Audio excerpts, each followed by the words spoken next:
I think, and it's funny because I think that the strongest thing in the movie is also one of the things that weakens the film. And yes, that is Kang. Yes. See, the thing with Kang, now don't get me wrong. Don't get me wrong. Kang is great. Jonathan Majors. He's killing it. He is. He's the best part. He's saving the movie. Yeah, that's what I said earlier. Man, I'm checking out, and then he comes on. He saves it. Somebody referred to him as the defibrillator on this movie. This brother, he's killing it. The brother is scary in this, man. I mean, every time he came on, and I felt bad because I said I'm actually scared of an Ant-Man movie. Yeah, right? I'm watching Ant-Man. I'm terrified right now.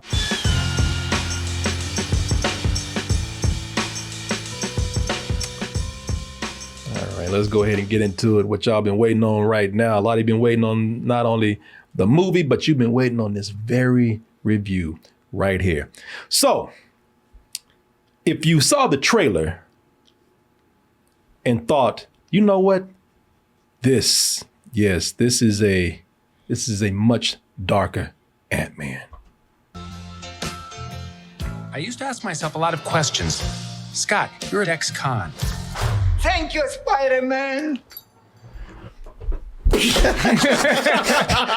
Every day.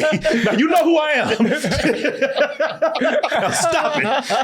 That man's messing with him. You know who he is. Yeah, I see you, old man. Yeah. So, what's it gonna be? Ant-Man. Ooh, the way he said his name so serious and dark. Ant-Man. Ain't nobody said Ant-Man that serious without laughing. But it's a condescending way he said it too. It's threatening, but Ant-Man. Yeah. What you gonna do, Ant-Man? He's even looking like him, like, why am I in an Ant-Man movie? I mean, I might be scared of Iron Man, but Ant-Man? He looking like, damn, is like Captain America dead? That's what I was looking like, Ant-Man, really? That's what y'all think of me? Yeah, shit. Where's that raccoon at?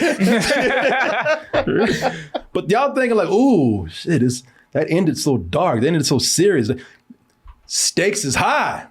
People taking, it's been a while, but people taking Ant-Man seriously now. No, people, no. Marvel got jokes again. Don't you think because y'all hung out with that Panther there? we better be funny. Yeah. People, they back to that silly shit. Okay, and listen, it ain't ants playing drums silly. It ain't that. But it's pretty goddamn silly. It's up there. It's up there. And also, if anybody's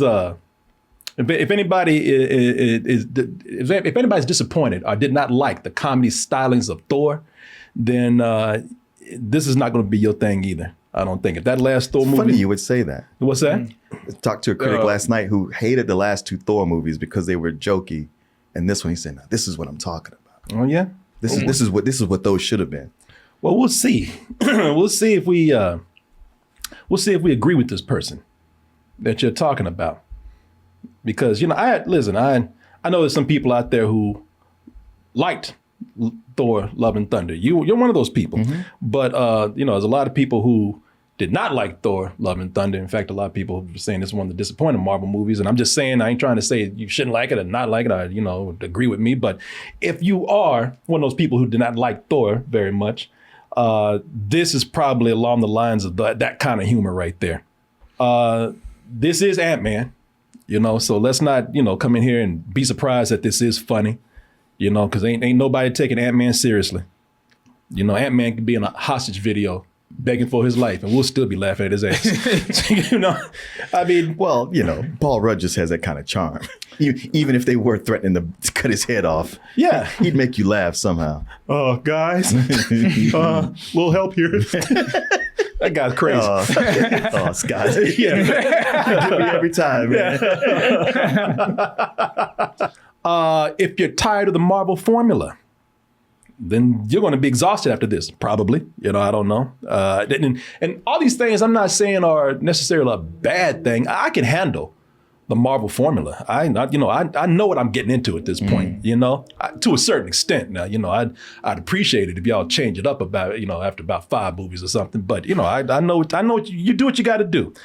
But when you start taking shortcuts, narrative shortcuts within that formula, that's kind of where I draw the line for myself. I'll explain what I'm talking about in a little bit, but a lot of people already know the plot to this. Really? Yeah. Well, I mean, the basics of it. I mean, there's another universe beneath ours. Very tiny universe, minuscule universe. I don't know how you get there or whatever, but it's the quantum, the quantum realm. The quantum realm. And if you watch some of the other Ant-Man movies, you know that some people that Ant-Man knows, including himself, have spent a little time there. But there's people who spent more time there than others. Even though this is a small, tiny universe, there are things there that if they cross over into our own, they could destroy reality, they could destroy this universe, they could destroy this timeline. And for a lot of people, you already know who and what that thing is that can do so. And that is Mr. Kang himself, which is supposed to be the next Thanos level threat in this next phase of Marvel movies.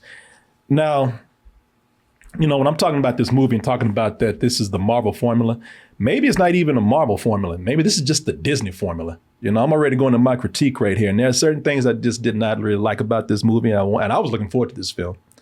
I was one saying that, all right, this is going to be, this might be a little serious. But I always thought, like, you never know what you're getting into. This is bright. This is colorful. Mm-hmm. So, expect this to be very funny. It's Ant-Man. But, looking at this and I'm saying Marvel formula, maybe it's not just the Marvel formula. Maybe it's just the Disney formula. Because when they start going into the quantum realm, things start looking like almost like that last movie that Disney did, which is Strange World. I thought that too. I was like, this is very Strange World looking right here. And other parts just look like Star Wars. And that's what I was gonna say. Yeah. I like Star Wars. Other parts of this looking like Star Wars, and I ain't talking about the movies. I'm talking about the Disney Plus Star Wars shows right there. And the reason why I'm saying that is because it reminds me of like the most generic parts of those shows, because all these shows are doing the same thing now, where they go into a casino, they go into a bazaar, a market, go into a bar, they go to some place where it's just a bunch of aliens around with different crazy faces, some of them looking shady and whatnot. And, they're all out there making weird noises, talking weird languages and whatnot. There are so many parts of this movie where it starts to feel like Star Wars in that sense.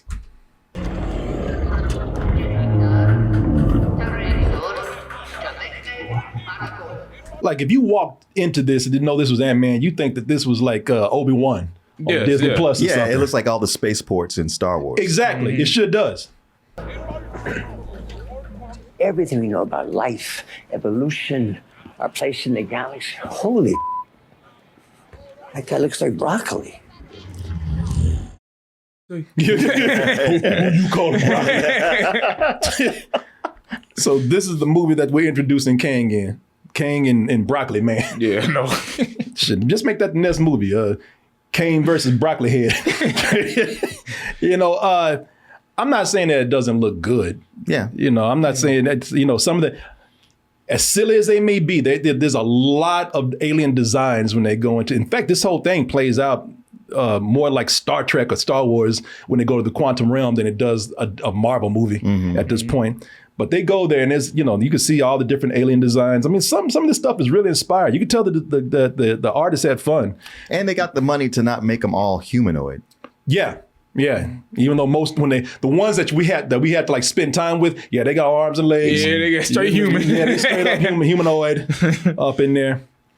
But they are a lot of stuff that you can tell they're creative with, man. The environments are colorful and fun.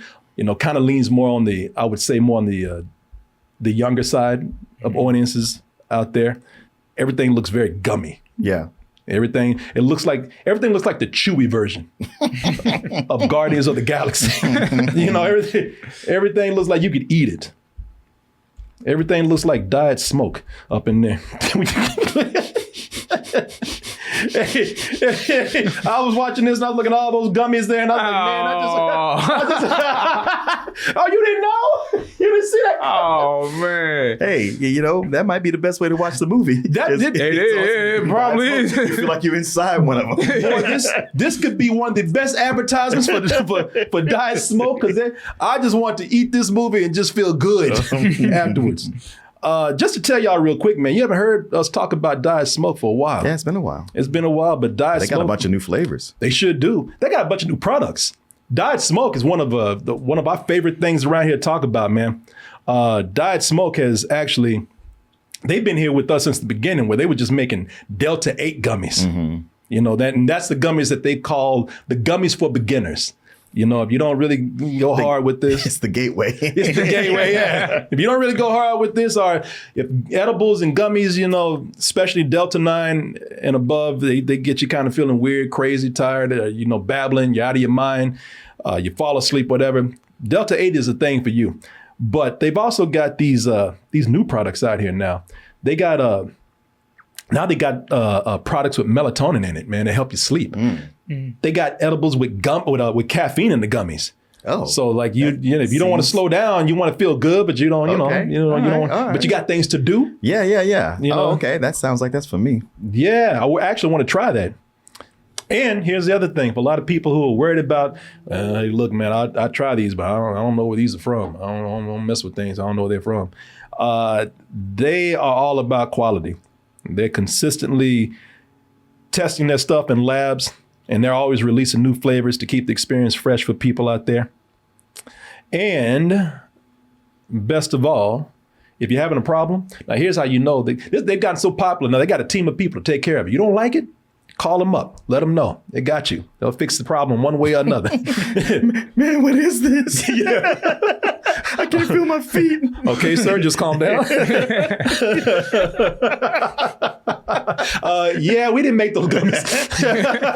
Are you sure? But here's the other great thing. Here's the best thing of all. That, you know, a lot of people have been sending us testimonies talking about how much they love Diet Smoke, and they're thanking us for putting them on for this. And we want to do the same for you, and we're going to do that at a discount. You can get Diet Smoke for 20% off when you go to dietsmoke.com and use the code TOASTED, again, for 20% off your order. It's very, very good, man. It's one of our favorite things to talk about here, because we really do love it and we want you to enjoy it too. So go ahead and get that 20% off your order. Use that code right there. And I want to thank Diet Smoke for coming in and sponsoring this portion of the show. And I want to thank all of you out there for your support. Yeah, man, it looks, okay, so I'm going to be one of those people who say it looks good. And I'm going to pass this off to Martin, because this is going to be, again, another criticism of mine. It looks good, but at the same time, I understand what people say now when they say it's just a little too much. You know, after seeing so many movies, not just Marvel movies, but superhero movies in general, where we're just getting everything drowned out by CG. Well, you got to keep in mind, look, that's just the nature of the movie, because they're in the quantum realm. So it's got to be CG. There's nothing to really do about that. But at the same time, it's a lot of CG. There's not a lot of character. There's more, the movie speeds along, so it's not so much character development as it is spectacle. So I understand, and I felt it a little bit in this film, but I've talked enough, Martin. What do you think? Well, it does start off like a typical Ant-Man movie. Yeah. With that same kind of humor. And it's like, okay, this is fine. I like this. But yeah, they get to the quantum realm, and you're right about everything. It's a lot. And I admire the imagination that went into designing the world and all the creatures, and we see all this. There's so much imagination going into the visuals, and yet so little in what imagination and what they do and in the story. And it's such a slave to the plot that the characters, they really kind of disappear. Like whatever character they have in the beginning, they get here and they're just people talking as they go from one thing to the next. The stakes feel hollow. A lot of it is driven by Janet Pym saying like, something happened and I didn't tell you and I can't tell you. And they don't give a compelling reason as to why she won't say it. And she does it for 20 minutes. For 20 minutes going on, like, they're like, tell us. What is Kang Candyman? Yeah, like you say his name, you say his name 3 times, the brother gonna pop up. I mean, you know what? Right. I was thinking, what you say? Because if you say it, we can fix this. Communication, goddamn it. We can all work together on this. But they spend a lot of time going like, when you gonna tell us? When you gonna say something? Yes. It was starting to feel tedious. Yeah.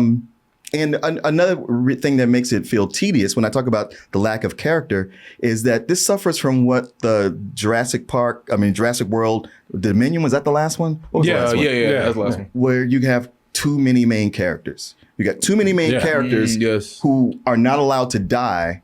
So they're kind of just tripping over each other. Like, I love Michael Douglas. I love seeing him and stuff. And I was so thrilled when they brought him back for the first Ant-Man. But here, they don't really give him anything to do. And mostly he just makes comments and they aren't insightful. They aren't even that funny. No. Matter of fact, most of the humor, the best of the humor was in the beginning before they got to the quantum realm. They keep making jokes, but most of them aren't that funny. There's a character, I don't think it's a spoiler to mention. Who? Corey Stoll. Oh, yeah. MODOK. Okay, his big trailer there. That's what I thought. Yeah, everybody saw that shit. So they bring on MODOK, and one, it's like, all right, did you do this as a joke? Because it looks ridiculous. It's distracting and ridiculous. Okay. And maybe you might get a laugh at first at how bad it looks, but then it keeps coming back, and it's pretty much the same joke over and over. Yeah. And you could cut him completely out of the movie, it would change nothing. It's just it was like that Taserface joke in the second Guardians, where you're like, Taserface, you're so stupid you got that name. It's like, no, the writer gave him that name. And there's no reason to keep going back to that same joke. It's funny at first, but they keep coming back to it. So it's all these things that are just kind of making this feel heavy. Like, you're like, man, you had goodwill and I'm with you and I'm still trying to hang with you because I like Ant-Man, but his daughter's getting annoying because she doesn't really have anything to do here. Like she honestly could have been cut out of it as well. And that's what the thing happened. It feels like it's gonna die until Jonathan Majors comes on as Kang. And he's wonderful. Like you say, like somebody who's gonna take the place of Thanos. I don't even know if Kang can do it, but Jonathan Majors as Kang, he comes in with cold-blooded menace. And who can switch, and you're like, man, I am dealing with a psychopathic killer who does not give a shit about anything but himself. So first of all, I'm glad that y'all see this, because I thought I was going to be the one who's nitpicking. That goddamn Kang, I mean not Kang, but MODOK, that looks like I'm going to tell you, that looks like an ugly baby in a car seat. Yeah. The way it is, practically. I've seen pictures of MODOK.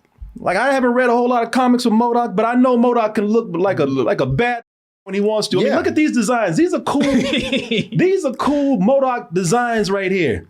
These are excellent right here. I like this. And you just took Corey Stoll and just blew his head off. Yeah, and squished it into a jar. I guess I'm on a different side than y'all, because actually, at first I was like, this shit looks terrible, and after a while, I started getting used to it. I was like, okay, you know what? whatever. I was getting used to it. I wanted to. I never got used to it. When Marvel starts to play with jokes too much, when they start to play up to the jokes too much, then they start playing things up for laughs. Things that don't need to be played up that much for laughs. Everybody joking. Yeah, everybody up there, everybody playing. You know, the thing is, when they start playing stuff up for jokes, everything's got to be funny, even the looks of things. That's why you couldn't get this. Now, I'm not going to complain about this, because they could have looked like Corey Stoll. It could have like a damn pickled head in a jar. But if they had made him something stronger, then that would be cool. But, you know, it wouldn't have fit. But they want to make it funny, so they want to make way for the jokes. So they softened him up. Yeah. And they did that just for the humor instead of building up his threat. His name is mechanical organism designed only for killing. And they joked that shit. Yeah. Instead, he was designed only for joking. Only for playing. Only for bumbling. Yeah. He was MODOK. Mechanized organism developed only for playing. I mean, listen, I'm gonna tell you right now, I'm not crazy about this movie. I don't like it that much. I'm just gonna let you know, because I was watching, I was trying. Now, there's some things I can commend this for, but what really got me with this is first of all, as much as I was talking about the CG and how, yeah, some of it looks good, but it really plays up. We said this before, but man, that beginning really did play up to feeling like a Disneyland theme park ride. I know. When they shrunk people down, it's boom, one thing after another. Because it starts out, you know how those rides are, where they play the video and you're in the car or whatever, Yeah, and the they're motion like, ride. oh, here we go. And then when they get there, they're like, hey, we got to make it over here if we're going to be safe. Hey, guys, can you help us out? You know, there's all kind of things that are attacking immediately, and it feels like a ride instead of a story because they're making things attack just to show you how either cool looking or how dangerous the quantum realm is. But they're not building it up with story. Most accurately, it's like the Honey, I Shrunk the Kids motion ride at Disney World. Yes, it is. Yeah. Now, what really bothered me with this is that this movie takes a lot of narrative shortcuts. Oh, it's so many. Oh, I yes. mean, I understand that some of it is necessary, but they are very obvious with it. I mean, they're not even trying to make, slide this in smoothly with the story. Hey, we got to help and we can't be talking this alien shit. Hey, listen, we got to find a way to make them understand English. English needs to be understood by them. Hey, we got to hair that up. So they just do it. It's so it is so quick and so unbelievable the way they do it. Also, a lot of this movie is just exposition. And I'm talking about flashback expositions where people are explaining things, and then it's you get like scenes of stuff that was done in the past, all these little flashbacks. And look, again, one of them is absolutely necessary. Yeah. One of them you have to have. I get that. But then we start getting to other scenes like where Michael Douglas shows up, like, hey, where you been? Well, let me tell you. I was just, and I was just like, man, you see? they start pulling that Cosby, you see? And then all of a sudden, they just start showing the flashback. And it's like, you could actually either say this quickly or we should have showed this. We didn't need to have it like this because we've done this about 3 times already. I think, and it's funny because I think that the strongest thing in the movie is also one of the things that weakens the film. And yes, that is Kang. Yes. See, the thing with Kang, now don't get me wrong. Kang is great. Jonathan Majors, he's killing it. He is. He's the best part. He's saving the movie. Yeah, that's what I said earlier. Yes. Man, I'm checking out, and then he comes on. Saves and it. Somebody referred to him as the defibrillator on this movie. This brother, he's killing it. The brother is scary in this, man. I mean, every time he came on, and I felt bad because I said, I'm actually scared of an Ant-Man movie. Yeah, right? I'm watching Ant-Man. I'm terrified right now. Who that? And by the way, he's making them footsteps sound loud on purpose. So you get all nervous when you hear him coming down the hall. Just a man who's lost a lot of time, like you. But we can help each other with that. See, you seeing calm Kang right now. You ain't seeing what somebody says something to piss him off and he slams you into a wall. Because he'll do that real quick. You say something he don't like. He's like a pimp. Yeah. And he's calm through the whole thing. That's what makes him scary. He's really one of those guys like, I'm gonna ask you one more goddamn time. and that's very much him. And that is it. He hardly ever yells. He's terrifying. Like you say, he's menace. He is menace personified walking into the screen, man. He really is. He makes you nervous because he's so calm, because he's unpredictable. You don't know when he's gonna throw somebody into a wall. You don't know when he's gonna snap. Because he's always trying, he thinks he's being fair. Right. But he's very impatient. And he's one of those guys who thinks that everything, no matter how bad it is, no matter how evil it is, he's justified in doing it. Right. And there's some people who yell a lot and you're like, yeah, but you ain't gonna do shit. And he's that kind of very solemn and quiet person where he's like, I don't make threats. I make promises. I don't have to yell. Yeah. Because I can back my shit up. Now, try me. You think I'm playing? And that's the thing about the movie, man. I think that, first of all, no doubt, Jonathan Majors is amazing. And I'm not saying this just because I love the guy. I've talked about how much he's one of my favorite actors right now. I'm not saying that just because I'm partial to him. He really is doing an amazing job with this role right here. But also, some of his threatening feelings from him, maybe it's because he is so serious. and the rest of the movie is so damn silly. Yeah, I know. Yeah. Like while everybody's out there and got jokes and playing around, he's like, "You think I'm playing?" you know? What this movie is? Yeah. Sometimes it feels like he's not even like this is not the right movie for him. A lot of people That's what I was have been thinking. saying that. Yeah, that's He what I was feels thinking. very out of place in this, man. Like really, I mean, I don't mean to talk down to Ant-Man, but really, we're gonna introduce the most badass dude in the MCU after Thanos and Ant-Man. And it'd be different if it was a more serious Ant-Man, like it kind of came across in the trailer, but it's the same old Ant-Man. I know, because it felt like, oh, we're going to start out joking like we usually do, and then it's going to get serious and dire. Yes. And no, not really. Keep the jokes coming. Yeah, this is where the problem comes in for the movie for me, mainly because, this is so jovial, almost on a kid's level. Type humor that they have right here. That Kang, for as jovial as this movie is, Kang seems a little too heavy for this. Just a little bit. So what this eventually feels like is that since the movie really doesn't have much going on outside of playing and joking around, it seems like this movie was just made to just set him up. That it seems like, and that's been a problem with Marvel these days. And I have to agree with people when they say, all right, listen, these movies are not so much self-contained leading into the next movie. They are actually setups for the next movie. And that's what this feels like. It feels like a setup for the next few movies that are going to have Kang in them, man. And I that's when everybody's saying the only time they felt like that things were good or when the movie really pulled them in or they woke up is when Kang came onto the screen. And that's halfway through the movie. It sure is. Yeah. See, this is what I was talking about with like Thor: Love and Thunder. There's similar things that are going on.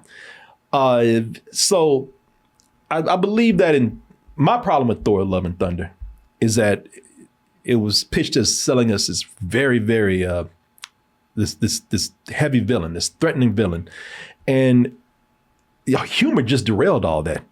It could have been a stronger story, but then they introduced Christian Bale as Gore, and they hardly do anything with him. There's not much done. And it seems like this movie is doing the same thing, that they're so concentrating on the humor and it's derailing everything that not much is going on. But it did manage to avoid one thing, and that is they didn't undersell the villain. The villain lived up to what they were selling him as. Kang, where, Kang is being sold as the next level threat, he does come across like that. So they did not steer you wrong on that. They didn't do any false advertising, in my opinion. Now I can't wait to see what they do with that villain next. Right. As long as they don't do this. I agree, but I got to put an asterisk by it. I can see what the asterisk might be, but what are you saying? Well, we're not allowed to talk about Spoilers. the spoilers. Yeah. They made sure too. Yeah. Which I won't. I would just say that there's one of the spoilers, which I know is the one they think was going to make you go, oh shit. It made me go, yeah, I feel like you just undercut this character because that was silly. I did too. I thought both of them were silly. Yeah. Everybody's talking about There's always a silly one. Yeah. But that one, I was like, I think this is supposed to be the good one, and it's actually kind of silly. As a matter of fact, it kind of looked weird.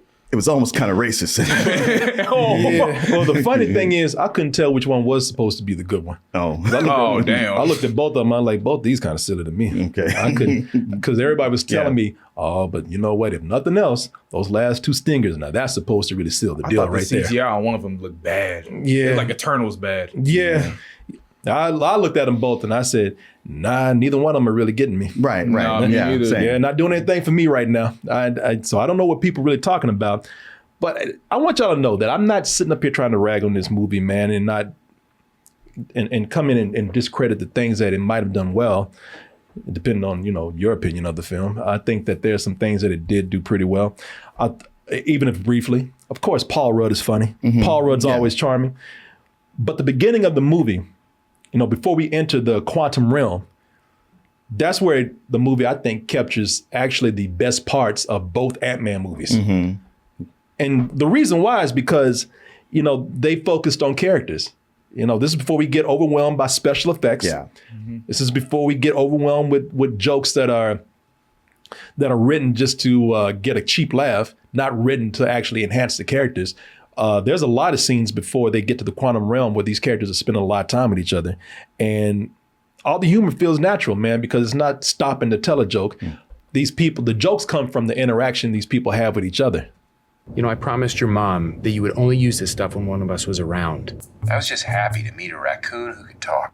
Who wouldn't be? You know, I'm sorry. Who's sorry? Speaking of raccoons, little raccoon spoke right here. I'm sorry, girl. What did I do to you? I'm sorry.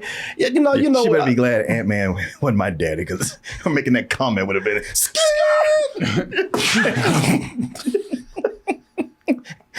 What you say? I say nothing, dang. Bitch, I've been stuck in a realm for 5 years and I just got released by a rat. Shut your ass up. And I saved the world. And I saved the goddamn world. No one gives him respect for that. There's even a scene where people make fun of him for like talking about how he saved the world. I ain't gonna spoil anything, but you see how that worked out? Like when she called him out, and by the way, I really love Catherine Newton as Cassie. I don't. I liked her. I liked her a lot. I was almost liked it better when it's a different actress who wasn't like. I would like Catherine Newton and everything, but here was a one time I was like, They really do act like friends in the best way that parents can. You know, they respect each other enough to where they don't have to dig hard on each other. And I like that in this scene because, you know, again, the humor felt natural. Like when she called him out on listening to his own book in the car, you know, he was like, "Oh, the story, the sky." You know, it wasn't anything like that. He played into it like real people might play into it, and also played up to the charm of Paul Rudd. Oh, absolutely. So, you know, I mean, that's the thing. You know, Jonathan Majors is new and he's killing it, but Paul Rudd, he's the best at what he does, and he does it here. But you know, those are the funny parts. But even like the parts where there's things that are just a tad bit more serious. Like I agree with you, man. Michelle Pfeiffer as Janet Van Dyke, she was getting on my damn nerves too, man. But I will say that, hey, at least when they were all together before they went to the quantum realm, they all got to act. Oh yeah, they did. At least they were able to sit back and because once that CG comes in, they ain't got shit to do, and it just pushed them out. It just pushed them. What happened to my lines? CG has those now. It really is like when you at a theme park, you ain't got time to talk because you try to ride everything or try to see everything. Like they don't talk about shit once they get there, but before they have some really good scenes. Yeah. So you've been studying the quantum realm. You never wanted to talk about it. Cassie's just been curious. And Shut up! Now, if you watch the rest of that scene, it's actually, if you see the movie, you will. It might be some things to complain about with that, but the actors are doing a good job. It's fine. You know, I mean, it's only bad when you realize like, oh, this is just a setup to get the plot going. Yeah. But you know, they all work and play off each other really well. And when you're first thrown into the quantum realm, it's overwhelming. You're like, wow, look at all this. I've never seen them do something like this. But it takes a while where you're like, all right, well, now they're just doing everything we've seen already. Yeah. And listen, I will say, MODOK, as much as I'm talking trash about MODOK, I did laugh at some stuff MODOK did. I mean, I'm not a big fan of when you take a character, and at least today with what Marvel's doing, where now their whole thing is to take a character and just make them a bumbler. You know, so I mean, you know, when characters have more potential just be clumsy and idiots. You know, and that's what happened. That's what happened to MODOK. I mean, I'd be lying if I didn't say that MODOK did some things that made me laugh. It's Kang the Conqueror. In this movie, he's conquered a lot. He's covered a lot of area. It's one of those movies where somebody is just almost overpowered, and yet they get taken out by a small group of people, about, you know, 50, 60 feisty people. Yeah. You know, it's just like, okay. That's been a Disney thing for a while, ever since Mulan. the comedy reliefs and the feisty people are able to beat all the seasoned warriors. Yeah, I mean, I'll take it back. Yeah, I'll take it back to Ewok level, man. You know, it's Ewoks. Yeah, I mean, there's some Ewok level victories going on here, man. Keeping things very jovial and jokey. Now they really seem to be steering young with a lot of things. And I guess that's fine. I mean, it's Ant-Man, but they had the whole thing where, you know, they make sure Kang has faceless troops So there'd be plenty of people to kill without, looking too violent. When you kill a bunch of robots, but hey, they're just robots. They're fine. It's not a real war. Yeah, exactly. So, it's like, again, with Star Wars, it's like when we traded out stormtroopers for those damn, those robots. Oh, but you know what? We were a whole lot of like just killing faceless robots till Kang came on the scene. And he was wasting fools. Oh yeah, no, he was going like, off. The rest of y'all can bullshit around here, but like, you gotta go. You gotta go. Yeah, I'm tired of this shit. Like I said, y'all playing. Although it was funny how his blast could evaporate nameless people, but the heroes get hit with the same blast and they just get back up. Yeah. And, they had a sequel armor on. Yeah. we got to come back. Man, is it enjoyable? Yes, on a Disney Plus level. I think it's because I'm not gonna say it's a bad movie, but I do think that there's a number of parts where there's some really bad writing in here. Small fun moments here and there, but this does not work. And I gotta tell you something. I never thought I'd feel like this, but because back in the heyday of Marvel, there was no bigger Marvel fan than me, man. I was losing my mind over every trailer that came out. I was anticipating the next movie. But I hate to admit this, but I believe that after Endgame, that Marvel has nothing. They got little things here and there, but after Endgame, Marvel was so, they kept it tight when they were leading up to Endgame because they really had a plan going on for that. Now, after Endgame, things are just, they work in pieces. They hit and misses. You know what they feel like? They feel like the movies that tried to be Marvel. This is what Ant-Man is what we would have called a DC movie back in the day. Oh. Yeah. They just trying to be too funny. They really seem to be concentrating on trying to create that, keep up that tone. It seemed like they're more concentrating on making these characters likable through jokes. And it's just not working for me at this point. I give this a rental. I think it's weird to say I liked it more than you. I would say I disliked it less than you. Okay, I'll take that. That's a great way of putting it. I know it's a frog's hair of a difference. Because even there's even things, a couple of things that were irritating me. We get the cameo from Bill Murray. Oh, I forgot all about that. And that seemed like, okay. And it's early on. It's like, okay, we're doing jokes. We got Bill Murray here. And I think it felt like they was trying to do the same thing they did with Jeff Goldblum and Ragnarok, but it just doesn't work. They didn't write good stuff for him. And then by the time he was out of the scene, you're like, what was that even about? What was the point of him being in the movie at all? Because they got Bill Murray and they still think people want to see Bill Murray. And the way he exited the scene was just, it was uneventful. But the way they introduced him, my man was just out. I didn't even know he was gone until I was like, oh, he ain't coming back. It seemed like he was there to introduce a whole new plot point, and then he was just gone. Like, all right. Somebody thought cameo. I thought he was part of the movie. No, hell no, it's cameo. But also with the overload of CGI, I also noticed that there's so many the green screen scenes with our main characters standing right next to each other, very stiff. Yeah. Almost like they're like, stand on your mark. And like, all right, should I pose like, you're gonna mess the artist up. All three of you just stand here stiffly as you can. It's like, there's a lot of shit going on. Wouldn't we be ready for it? No. Just be stiff. It was just, once I noticed it, I couldn't stop noticing it. And it's like, man, the staging on this is not good. But they couldn't step out that green. yeah, exactly. Don't move an inch. But yeah, I mean, all the things we said, I don't know for sure Julian's opinion, but I think you and I are on the same page for the most part. And I wondered, because I was like, man, I just wasn't feeling this. But I know last year there's a lot of movies people loved that I didn't, and vice versa. And maybe this is going to be one of those. But I was just like, I don't know. I'm really scared to, like, after I'm done with this, I'm scared to see what people are going to say, because it's probably going to, I don't know if people are loving this. 54%. On Rotten Tomatoes. Are you serious? Yeah, it's low on Rotten Tomatoes. Really? Yeah, I woke up this morning and saw it. Yeah. It's like, what is it, Rotten? That's what they call it? Yeah. Okay, well, shit, I was nervous with this whole review. I was kind of flinching the whole time. Yeah. No, I had to take a look, because I was like, what am I going to be facing tonight? And I was like, well, okay. Everybody else hated it. Cool. Yeah, well, shit, I feel good now.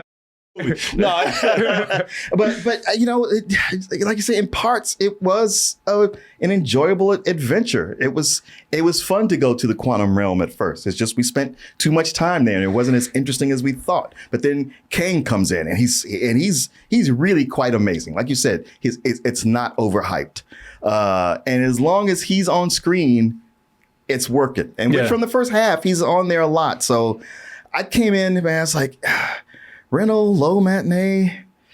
I don't know. I feel like a low matinee just because I feel like, all right, if you really want to see it.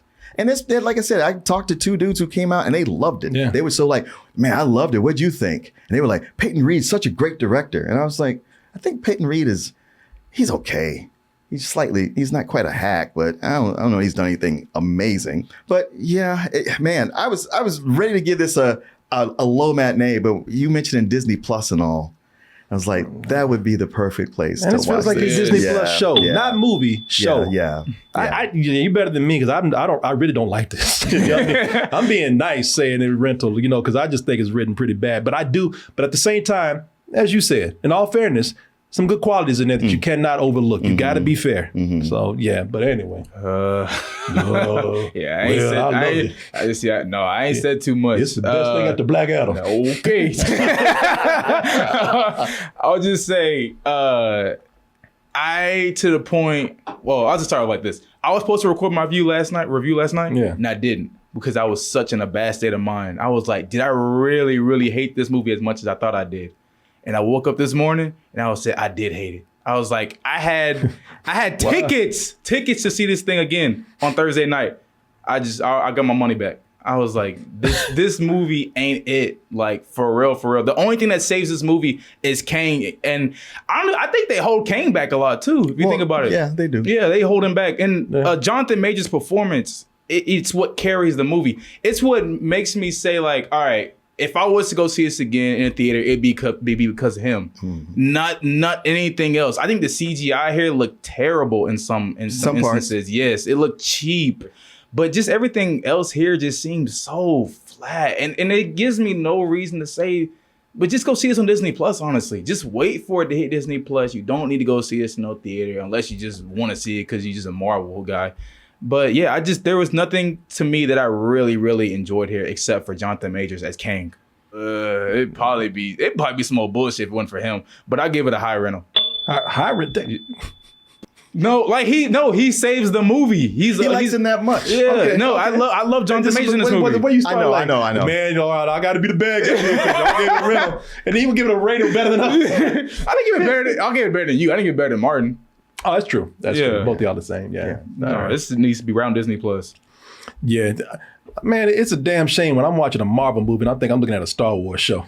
That's why I was saying in my review earlier. I was like, this is what happens when Marvel messes with Star Wars. Because it really did seem like after Wakanda Forever, like, okay, they got their footing. Now we can start making these real movies again. Yeah. Nope. And I said, I don't know, this could be bold or whatnot, but if Marvel continues on the same path, I think the DC EU will eventually pass it again. You know what? I think James Gunn will fix it. They haven't done anything yet. I'm just saying, but if they continue what they're doing. I agree with you. Because can I tell you why I agree with you? Why? Because Marvel, you got comfortable. Yeah. There it is. Marvel, you slipping because you got comfortable. You got a blueprint and a formula for everything, and y'all just sitting back, just coasting now. Because what you're thinking is, well, shit, all we just gotta do is just put out the same thing with some different faces and titles on it, and they gonna show up. You know how these fools are. Right. But James Gunn is hungry. It's true. James Gunn, he's a comic book guy. He's got something to prove. They got to reboot that shit, and now, boy, I'm on. And they fired him. I'm on. He's out for revenge too. That's over Marvel. I got some of that mouse. Mess with me. He might have tanked that third Guardians on purpose. Killed off everything. Yeah, man. James Gunn, he wants it, man. He wants to prove to Disney this is what y'all get. He wants to prove to DC that we can do this. They're starting from scratch now, and they are not even following the same thing that Marvel's following right now. They're not trying to like create this big universe and move up to something. They said, we'll get to it when it happens, but let's just make some entertaining movies. Which is what Marvel did originally. Yeah. Thank you. That's exactly, wow, I didn't think about that. That's exactly what they did. I am going to laugh my ass off. I know I said all these years that I've been a Marvel bitch, but I'll be that hoe that sees that other pimp across the room. Yeah, I'm going right over there too. I choose you, daddy. I will laugh my ass off. I ain't that much of a bitch. I know what money is.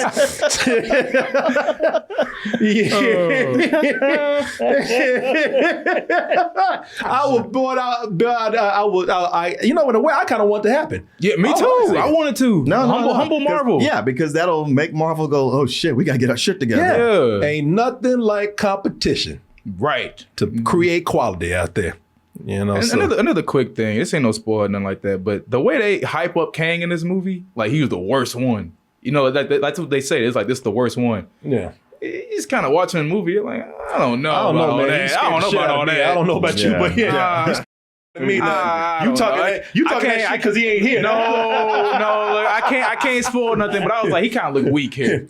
Shit, I wish you would say some shit to me. And people will see it. They'll see it whenever you see the movie. Look behind you. Yeah. Hey, behind me. Come up there, get your ass like. Nah, people will see it whenever they see it. I They'll be believe like, you were referring to me.